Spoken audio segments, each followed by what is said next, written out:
জুলাই গণ অভ্যুত্থানের পর আজ থেকে ১০০ দিন আগে যাত্রা শুরু করেছিল অধ্যাপক ডক্টর মোহাম্মদ ইউনূসের নেতৃত্বাধীন অন্তর্বর্তীকালীন সরকার। Double million offer, Walton fridge কিনে পেতে পারেন ২০ লক্ষ টাকা, রয়েছে কোটি কোটি টাকার নিশ্চিত উপহার।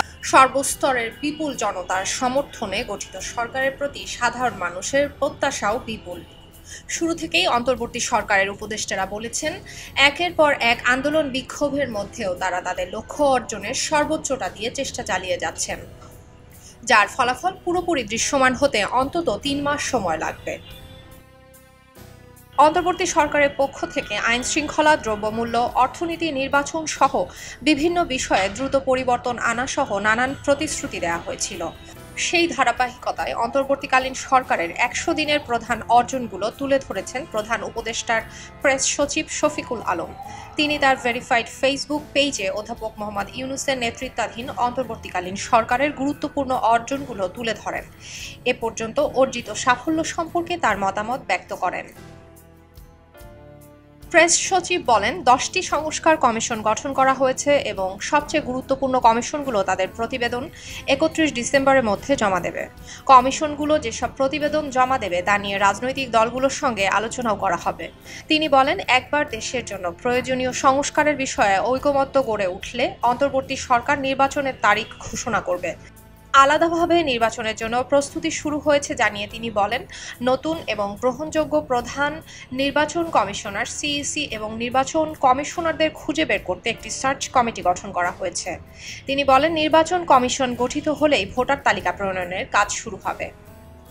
প্রেস সচিবের মতে মূল অর্জনগুলো হচ্ছে মসৃণ উত্তরণ, জুলাই আগস্টের গণহত্যার জন্য জবাবদিহিতা এবং ন্যায় বিচার, বড় ধরনের অর্থনৈতিক পুনরুদ্ধার, সংস্কার রোডম্যাপ, বিপুল বৈশ্বিক সমর্থন, দুর্নীতি শূন্যকরণ, অস্থিরতা এবং সংকটে দক্ষ এবং শান্তিপূর্ণ ব্যবস্থাপনা, পররাষ্ট্রনীতিতে নতুন দিক নির্দেশনা এবং সাংস্কৃতিক পুনর্জাগরণ। প্রেস সচিব আরও বলেন, অধ্যাপক ইউনূস বারবার সার্ক পুনর্জীবিত করার আহ্বান জানিয়েছেন।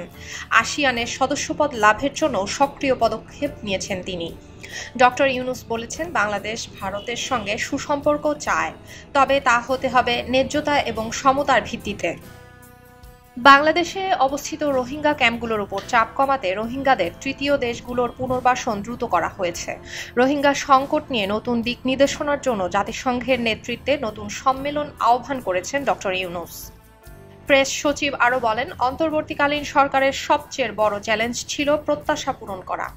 বিভিন্ন দাবি দেওয়া আদায়ে অনেক দল রাস্তায় নেমেছে, বিক্ষোভ করেছে।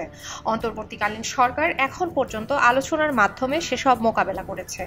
এই বিক্ষোভ দমনে বল প্রয়োগের ঘটনা খুবই বিরল বলে তিনি উল্লেখ করেন। তিনি বলেন, স্থানীয়ভাবে অস্থিরতার কারণে পোশাক খাত ক্ষতিগ্রস্ত হয়েছে, কিন্তু সমস্যা এখনো রয়েছে, কিন্তু সেগুলো আমাদের রপ্তানি কার্যক্রমে কোনো প্রভাব ফেলেনি। প্রেস সচিব বলেছেন, শেষ ১০০ দিনে সমাজে অভূতপূর্ব বিরোধী মত প্রকাশ করতে দেখা গিয়েছে। সুলতানা দিনা, খবরের কাগজ। এলো খবরের কাগজ, নিখাত, নির্ভীক, নিরপেক্ষ।